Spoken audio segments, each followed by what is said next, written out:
நமஸ்தே குட்டீஸ், நம்மளோட குட்டி ஹிந்தி லேர்னர் சேனல்ல நம்ம இன்னைக்கு பார்க்க போறது பிரவீன் பூர்வா செகண்ட் பேப்பர்ல ஃபர்ஸ்ட் அண்ட் செகண்ட் எக்ஸசைஸ். அதுல என்ன क्वेश्चन அப்படின்னா, हिंदी के पूर्व मध्यकाल की भक्ति धाराओं की विशेषताओं पर प्रकाश डालिए. அதாவது ஹிந்தியோட அந்த இடைக்காலத்துல ஃபர்ஸ்ட் பகுதி அப்ப பக்தி காலம், பக்தி எப்படி இருந்தது, முறை எப்படி இருந்தது அப்படிங்கறத பத்தி கேட்டிருக்காங்க. हिंदी के पूर्व मध्यकाल के नाम से जाने वाले यह समय हिंदी का स्वर्ण युग भक्ति काल ही है. அதாவது இது வேற எந்த காலமும் கிடையாது, இது பக்தி காலம் அப்படின்னு சொல்றோம். பக்தி கால் நம்ம பிரிச்சிருக்கோம் இல்லையா, அந்த காலம் தான் ஹிந்தியோட அந்த இடைக்காலத்தோட ஆரம்ப காலம் அப்படின்னு சொல்றாங்க. பக்தி கால் ஹிந்தி சாகித்ய ஸ்வர்ண யுக் है. பக்தி காலம் அப்படிங்கிறது ஹிந்தி இலக்கியத்துல ஒரு பொற்காலம். इस काल में जितनी रचनाओं की रचना हुई उतनी महत्वपूर्ण रचनाएं किसी और काल में नहीं हुई है. இந்த காலத்துல என்னென்ன படைப்புகள் படைக்கப்பட்டதோ அது எவ்வளவு சிறந்ததா இருந்தோ அது போல வேற எந்த காலத்திலயும் இல்ல அப்படிங்கிறாங்க. பக்தி காலுக்கு பின்ன சாக்காவுமே பாண்ட் ரக்கே ஹை. பக்தி காலம் நிறைய பிரிவுகளா பிரிச்சிருக்காங்க. பிரமுக் ரூப் சே इसका दो भेद है. இதுல முக்கியமான இரண்டு பகுதி பிரிவு இருக்கு. என்னென்ன அப்படின்னா, ஃபர்ஸ்ட் ஒன் சகுன் பக்தி, ரெண்டாவது நிர்குண் பக்தி.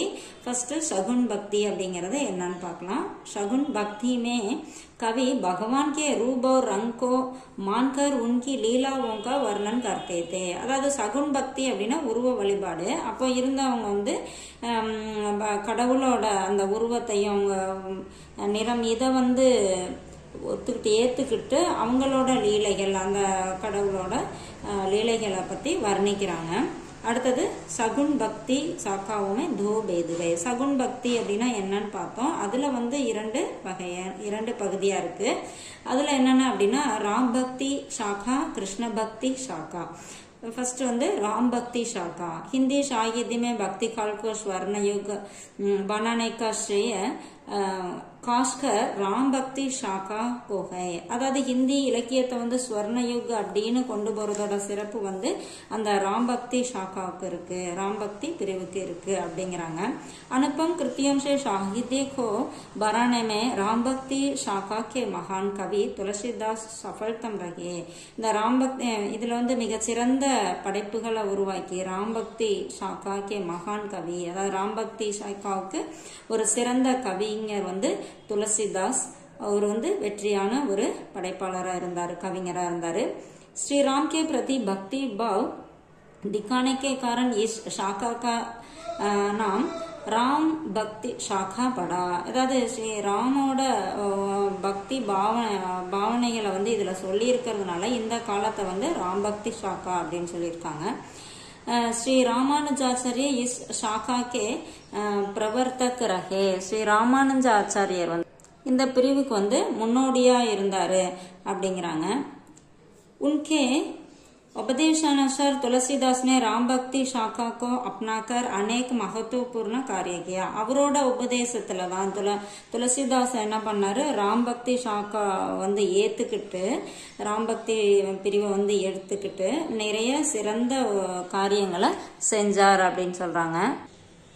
அடுத்தது கிருஷ்ண பக்தி ஷாக்கா. இப்ப சகுன் பக்தியில ராம் பக்தி ஒன்று, கிருஷ்ண பக்தி ஒன்று பார்த்தோம். இப்ப ராம் பக்தி பார்த்துட்டோம். இது கிருஷ்ண பக்தி ஷாக்கா. பக்தி கால் में राम भक्ति शाखा के साथ कृष्ण भक्ति शाखा का भी महत्वपूर्ण स्थान है. அதாவது பக்தி காலத்துல ராம் பக்தி பிரிவு எப்படி இருந்ததோ அதே போலவே கிருஷ்ண பக்தியும் ஒரு சிறந்ததா இருந்தது, சிறந்த பிளேஸ் அதுக்கும் இருந்தது அப்படிங்கிறாங்க. மாத்வாச்சாரிய शाखा के प्रवर्तक है. அவர் மாதவாச்சாரிய தான் இந்த பிரிவுக்கு ஒரு முன்னோடியா இருந்திருக்காரு. பாலகிருஷ்ணக்கு லீலாவும் சே லேக்கர், அதாவது பாலகிருஷ்ணனோட அந்த குறும்புகள், அப்புறம் ஸ்ரீ கிருஷ்ணக்கு ராஸ் லீலாவும் கா வர்ணன் இஸ் ஷாக்காமே பாயா ஜாத்தா है. அதுக்கப்புறம் கிருஷ்ணர் பெரியவரானோன்னு அந்த பாலகிருஷ்ணனோட லீலைகள், குழந்தைத்தனமான அந்த விளையாட்டுகள், அதே மாதிரி கிருஷ்ணர் தன்னோட பக்தர்கள் கிட்ட எப்படி விளையாண்டாரு அதை பத்தியும் இதுல கொடுத்திருக்காங்க அப்படிங்கிறாங்க. அடுத்து சூர்தாஸ் கிருஷ்ண பக்தி சாக்கா கே சர்வ பிரமுக் கவி ஹை. சூர்தாஸ் வந்து கிருஷ்ண பக்தி சாக்காவோட ஒரு சிறந்த கவிஞர், முக்கியமான கவிஞரா இருந்தாரு. வல்லபாச்சாரிய கே பிரதான் சிஷ்ய ரஹ்கர் கிருஷ்ண பக்தி சாக்கா சப்கே மன்மே பர்னே மே ஏ சஃபல் ரகே. அதாவது வல்லபாச்சாரியாரோட சிஷ்யரா இருந்து கிருஷ்ண பக்தி வந்து எல்லாத்தோட மனசுலையும் ஒரு கொண்டு போய் சேர்க்கறதுல ஒரு சிறப்பா இருந்திருக்காரு, அவர் முக்கியமா இருந்திருக்காரு. सूर सागर, सूर सारावली तथा साहित्य लहरी से इन्होंने हिंदी साहित्य के समृद्ध बनाया. இவர் வந்து சூர் சாகர் இதெல்லாம் அவரோட படைப்புகள். இதன் மூலமா ஹிந்தி இலக்கியத்துக்கு வந்து ஒரு ஹிந்தி இலக்கியத்தை ஒரு சிறப்பா ஆக்கியிருக்காரு, வளமானதா ஆக்கியிருக்காரு அப்படிங்கிறாங்க. அடுத்தது கிருஷ்ணஹி உன்கா சப்குச்சை, கிருஷ்ணர் தான் அவருக்கு எல்லாமே அப்படின்னு சொல்றாங்க. கிருஷ்ண பக்தி ஷாக்காக்கே கவியோமே, கிருஷ்ண பக்தி பிரிவுல இருக்க கவிஞர்கள்ல மீராபாயி, ரஸ்கான், நந்ததாஸ் ஆதி கானம் ஆதர் கே சாத் லியா ஜாத்தா ஹை. இவங்களோட பேரெல்லாம் ஒரு மதிக்கக்கூடிய ஒரு பெயரா அந்த காலத்துல இருந்திருக்கு அப்படிங்கிறாங்க.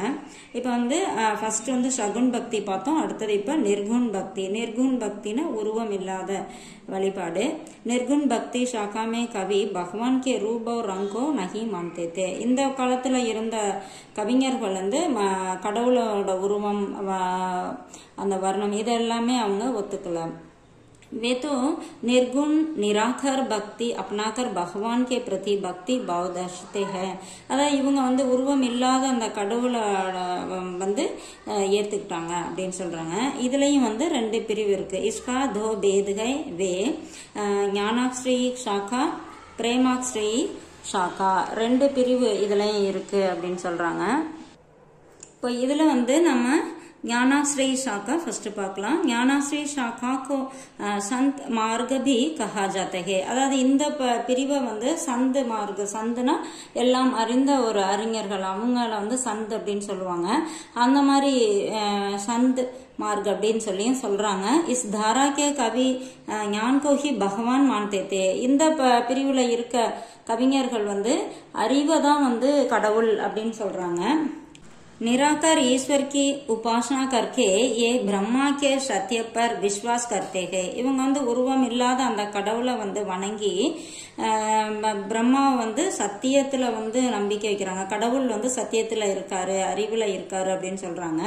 இன்கே அனுசார் பகவான் கா கோயி ரூப் ரங் நஹி ஹை. இவங்களோட கருத்துப்படி கடவுளுக்கு வந்து உருவம் எதுவும் கிடையாது அப்படின்னு சொல்றாங்க.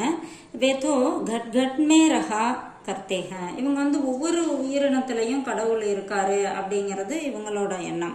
ஞான் ஹி பகவான் தக் ஆத்மி கோ லே ஜா சக்தா ஹை. அதாவது அறிவு தான் கடவுள் மனிதனை வந்து கடவுள் கிட்ட கொண்டு போக முடியும் அப்படின்னு சொல்லி இவங்களோட எண்ணம். ஞானாஸ்ரீய ஷாக்கா கே சப்சே பிரமுக் கவி தோ சந்த் கபீர்தாஸ் ஹை. அதாவது இந்த பிரிவுல இருக்க முக்கியமான கவிஞர்கள் வந்து அதுல வந்து சந்த் கபீர்தாஸ் ஒருத்தர் மிக சிறந்தவர், அவர் தான். வே பகவான் और भक्ति को माने पर भी भगवान के रूप और रंग को नहीं मानकर सच्चे ज्ञान का प्रचार इन्होंने अपनी रचनाओं से किया था. இவர் வந்து கடவுள் வந்து இருக்காரு அப்படிங்கறத ஒத்துக்கிட்டாலும் கூட அவங்க கடவுளுக்கு வந்து உருவம் வடிவம் எதுவும் கிடையாது, வந்து நம்மளோட ஞானம், நம்மளோட அறியாமையை போக்கிட்டு அந்த ஞானத்துல இருக்கிறதா கடவுள் அப்படிங்கறத தன்னோட படைப்புகள்ல இவர் சொல்லியிருக்காரு.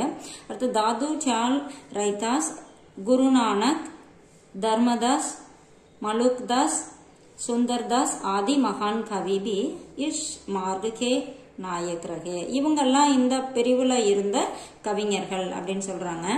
இப்போ ஞானாஸ்ரீ பார்த்தோம். இப்ப பிரேமாஸ்ரீ शाखा.